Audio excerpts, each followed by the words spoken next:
নমস্কার, ওঙ্কার বাংলা ডিজিটালে আপনাদের স্বাগত। চলছে দিল্লির বিধানসভা নির্বাচন, আর এইবার দিল্লির বিধানসভা নির্বাচন টাফ লড়াই। যে নির্বাচন আমরা বাংলায় দেখতাম যে কেউ কাউকে মাটি ছাড়বে না, মাটি কামড়ে নির্বাচনী লড়াই হতো, সৌজন্যতার রাজনীতি ভুলে এবার কিন্তু দিল্লিতে সেই রকম একটা লড়াই দেখে এলাম।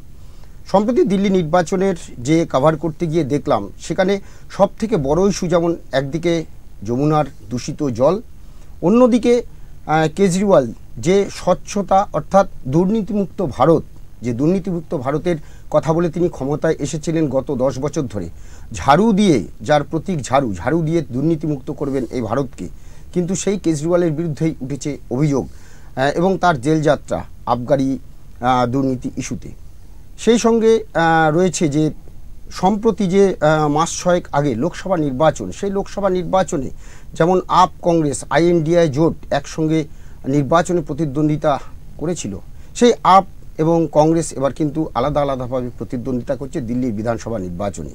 কি হবে দিল্লির বিধানসভা নির্বাচনে, কে ক্ষমতায় আসবে, এবার কি ক্ষমতার পরিবর্তন, এগুলো নিয়ে আজকে আমাদের আলোচনা। আমার সঙ্গে রয়েছেন বিশিষ্ট সাংবাদিক অর্কপ্রভ সরকার। অর্কদা, স্বাগত। অর্কদা, কি হবে দিল্লি নির্বাচনে এবারে? এবারের লড়াই কঠিন হলেও এবার অ্যাডভান্টেজ বিজেপি। আমার তো ধারণা 3 দশক বাদে দিল্লির ক্ষমতা দখল করতে চলেছে বিজেপি। কারণ এবার কেজরিওয়াল তো নিজেই কয়েকদিন আগে বলেছেন এবার তার আসন কমবে। যখন নিজে বলছেন আসন কমবে, তখন আমার ধারণা এই আপ এবার ধরাশায়ী হচ্ছে নির্বাচনে।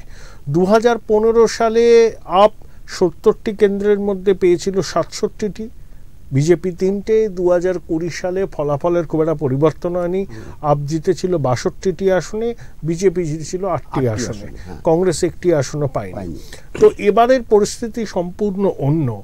একে কেজরিওয়াল আবগারি কেলেঙ্কারির জন্য জেলে গিয়েছিলেন, তার দীর্ঘদিনের সতীর্থ মনীষ সিসোদিয়া জেলে গিয়েছিলেন।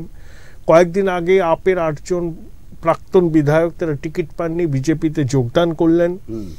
এবং কেজরিওয়ালের ফ্ল্যাগস্টাফ রোডের যে বাসভবন, যেটাকে 35 কোটি টাকা খরচ করে উনি রিনোভেট করেছেন, বিজেপি যাকে বলছে শীষমহল, তো এটা নিয়ে কেজরিওয়ালের বিরুদ্ধে জনমত সংগঠিত হয়েছে। কেজরিওয়ালের উত্থান আন্না হাজারের ইন্ডিয়া এগেনস্ট করাপশনের মঞ্চ থেকে। তারপর কেজরিওয়াল যেভাবে আন্না হাজারাকে ব্রাহ্মণপোস্টে পাঠিয়ে নিজে ক্ষমতা দখল করেছেন, একদম অথরিটেরিয়ান ওয়েতে তিনি দল চালান। তিনি যখন দল করেছিলেন যোগেন্দ্র যাদব, আশুতোষ, কুমার বিশ্বাস প্রমুখ তার সঙ্গে ছিলেন, কিন্তু কেউ এখন তার সঙ্গে আর নেই। মনীষ সিসোদিয়া টিকে আছেন, কিন্তু মনীষ সিসোদিয়ার ছেলেকে বিদেশে পাঠাবার জন্য 1.5 কোটি টাকা জোগাড় করেছিলেন মনীষ সিসোদিয়া বিভিন্ন শিক্ষা ব্যবসায়ীর কাছ থেকে, সেটা কেজরিওয়াল ভালোভাবে নেননি। তারপরে স্বাতি মালিওয়াল নাকি ভদ্রমহিলার নাম, রাজ্যসভার সদস্য ছিলেন, যাকে কেজরিওয়ালের লোকজন, তার সেক্রেটারি, তার বাসভবনে হেনস্থা করেছিল। এইসব নানাবিধ বিষয় নিয়ে কেজরিওয়ালের উপর মানুষ অত্যন্ত ক্ষুব্ধ। এবং কেজরিওয়াল যে সমস্ত ফ্রিবিজ দিতেন, বিজেপিও পাল্টা সেগুলো দিচ্ছে। 2500 টাকা করে মাতৃশক্তিকে দেওয়া, স্বল্প দামে বিদ্যুৎ, ফ্রি বাস রাইড। আর দেখুন, বিজেপি 2014, 2019, 2024 3টে লোকসভা নির্বাচনেই বিজেপি দিল্লিতে সবকটি আসন দখল করেছে। তা বিজেপির এবার জনভিত্তি আছে। এবং একই সঙ্গে বিজেপি কোনো মুখ্যমন্ত্রী পদপ্রার্থী হিসাবে কাউকে তুলে ধরেনি, প্রধানমন্ত্রীর ইমেজকেই তারা পুঁজি করেছে।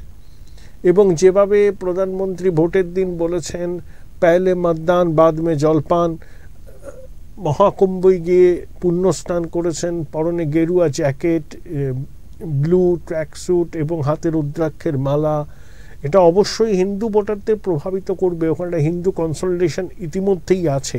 এবং যে পূর্বাঞ্চলীয় ভোটার, তারা 20টা আসনে মোটামুটি ভাগ্য নিয়ন্তা, তারা এবার সবাই আপকে যে ভোট দেবে তার কোনো মানে নেই। এবং কংগ্রেস আসন হয়তো জিতলে একটা আসন জিততে পারে, কিন্তু অনেক ক্ষেত্রে বেশ কিছু ভোট পাবে এবং সেটা আপের বিরুদ্ধেই যাবে। তো এই জায়গা থেকে তাহলে এবার কতগুলো আসন এক্সপেক্ট করা হচ্ছে বিজেপি? আমার ধারণা এবার মনীষ সিসোদিয়া হারবেন, আতিশি মারলেনা কালকাজি থেকে হারবেন, তারপরে গ্রেটার কৈলাসে সৌরভ ভরদ্বাজ জিতবে, কেজরিওয়াল জিতবেন কিন্তু খুব স্ল্যান্ডার মার্জিনে। আমার ধারণা আপ 30-এর কম আসন পাবে, 30-এর কম, 30-এ কম, ওই 25 থেকে 27-এর মধ্যে। আগেরবার তারা পেয়েছিল 62, অর্ধেকের বেশি কমে যাবে। আর বিজেপি ধরুন 44 থেকে 47-এর মধ্যে। আর কংগ্রেস পেলে বড়জোর একটা, না পাওয়ার সম্ভাবনাই বেশি। কিন্তু এইখানটাতে যে আপ আর কংগ্রেসের যে একটা জোট আমরা হয়েছিল, মানে ইন্ডিয়া জোটের সামিল হয়েছিল, যেখানে কংগ্রেস মুখ্য ছিল, বাদ বাকি সমস্ত দলগুলো এসেছিল, সেখানে এবারে আপ এখান থেকে বেরিয়ে এসেছে। আমরা হরিয়ানা নির্বাচনেও দেখেছিলাম। তো এইখানটা মানুষের তো একটা, ভোটারদের একটা বিশ্বাসযোগ্যতা থাকে যে মানে একটা দল বা একটা জোটকে বিশ্বাস করবে, এবং সেটা কতটা এবার কংগ্রেস আর আপ একসঙ্গে গেলে ওদের নিচের তলার কর্মী সমর্থকরা, কংগ্রেসের কর্মী সমর্থকরা তো আপকে ভোট দেবেন না, কারণ আপের জন্যই শীলা দীক্ষিতের ক্ষমতা গিয়েছিল। নিচের তলায় দু দলের কর্মী সমর্থকদের মধ্যে রেষারেষি আছে, যেমন শীলা দীক্ষিতের পুত্র সন্দীপ দীক্ষিত প্রতিদ্বন্দ্বিতা করছেন, অজয় মাকেনের সঙ্গে কেজরিওয়ালের সম্পর্ক খুব খারাপ, এবং যেভাবে ভোটের কয়েকদিন আগে আপ একটা পোস্টারে রাহুল গান্ধীকে দুর্নীতিগ্রস্ত বলেছিলেন, সেটা নিয়ে দু দলের মধ্যে সম্পর্ক তিক্ত হয়েছিল। আপ বলেছিল যে কংগ্রেসকে INDI জোট থেকে বার করে দেওয়া হবে, ইত্যাদি ইত্যাদি। তাই দু দলের সম্পর্ক খুব তিক্ত। লোকসভা নির্বাচনের আগে একটা সমঝোতা হয়েছিল, আসন সমঝোতার মানে তো প্রকৃত সমঝোতা নয়, সেই জন্য 7টা কেন্দ্রে দিল্লিতেই বিজেপি জিতেছে। এবার তো কংগ্রেস আপকে ক্ষতি করবে, ভোট কেটে কংগ্রেস যদি 15-16% করে বিভিন্ন কেন্দ্রে ভোট পায়, তাহলে বিজেপির আসন সংখ্যা আমি যেরকম বললাম সেরকমই হবে। এইখানটা তার একটা জিনিস যে সংখ্যালঘু ভোট, অর্থাৎ বিশেষ করে মুসলিম যে ভোটটা 12% ভোট আছে দিল্লিতে, তো সেইখানে এই মানে পার্সেন্টেজ অফ ভোট, সংখ্যালঘু ভোটটা, এটা আপ না কংগ্রেসের দিকে যাবে? কংগ্রেস যে কেন্দ্রটা থেকে জিততে পারে, মুস্তাফাবাদ, সেখানে মাইনরিটি ডমিনেটেড, সেখানে বাবে সিংহভাগ সংখ্যালঘু ভোট কংগ্রেসের ঝুলিতে যাওয়ার সম্ভাবনা। অন্য জায়গায় সংখ্যালঘু ভোট আপের দিকেই যাবে, কিন্তু হিন্দু ভোটের একটা বড় মেরুকরণ হচ্ছে, এবং সেই মেরুকরণের ফায়দা বিজেপি পাবে। কিন্তু অর্কদা, আরেকটা প্রশ্ন, যেটা আমি যখন দিল্লিতে গেলাম, বিভিন্ন সাধারণ মানুষের প্রচুর ইন্টারভিউ বা তাদের সাথে কথা বলেছি, বিশেষ করে অটোওয়ালা থেকে শুরু করে যাদের আমাদের নিয়ে যাচ্ছিল, বা মেট্রোতেও যখন চলাচল করছি, দেখছি আমাদের কাছে যে সংবাদ মাধ্যমের লোক কলকাতা থেকে এসছি, তো তখন কিন্তু তারা মনে মনে একটা জায়গাতে এটা খুব লাগলো যে প্রথমে তারা বলছে বিজেপি ক্ষমতায় আসবে, কিন্তু তার খানিকক্ষণ পরে তাদের মধ্যে কিন্তু ওই আপের প্রতি কোথাও একটা যেন আপের সমর্থন তো আছে, কিন্তু মানে 2020-তে যে সমর্থন আপের ছিল সেই সমর্থন নেই। 15 বছরের প্রতিষ্ঠান বিরোধিতা ধাক্কা সামলাতে হবে, এবং কেজরিওয়ালের বিরুদ্ধে যে দুর্নীতির অভিযোগ আছে সেই অভিযোগের খেসারতকে দিতে হবে, এবং আপের মধ্যে অন্তর্বিরোধ প্রবল। আচ্ছা, এবারে যদি দেখা যায় যে আচ্ছা, আমি ওই প্রশ্নটা পরে, মহিলা ভোট যেটা আর কি পাখির চোখ করেছে, মানে বাংলায় লক্ষ্মীর ভাণ্ডার, তেমন সেখানে মহিলাদের 2100 টাকা, আর বিজেপি বলছে 2500 টাকা দেবে। তো এইবারে এই মহিলা ভোটটা একটা বড় ফ্যাক্টর, মানে ভোট ব্যাংক ছিল আপের কাছে। এবার কি মনে হয় যে কিছুটা থাকবে, কিছুটা বিজেপির দিকে শিফট করে যাবে?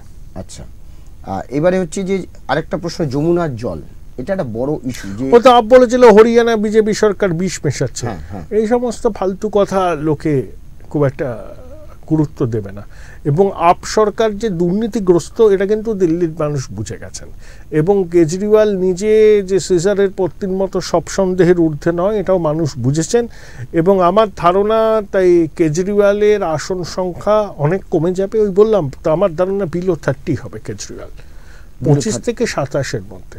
আচ্ছা, এখান থেকে প্রশ্ন, যদি দেখা যায় যে এরকম একটা জায়গায় হচ্ছে যে মানে একটা হাং হওয়ার কোনো সম্ভাবনা নেই, বিজেপি জিতবে,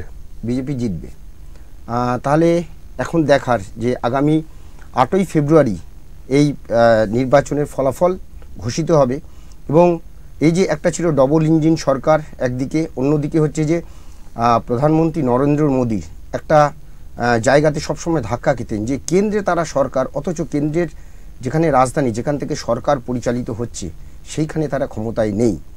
তাহলে এবার তাহলে কি বিজেপি ক্ষমতায় আসছে? আর মাত্র কয়েক ঘন্টা বলা যায়, তারপরেই সেই ফলাফল প্রকাশই জানা যাবে যে ক্ষমতায় সত্যিই আবার এবারে পরিবর্তন হচ্ছে কিনা। ধন্যবাদ অর্কদা, ধন্যবাদ আপনাদের, সবাই ভালো থাকবেন, নমস্কার।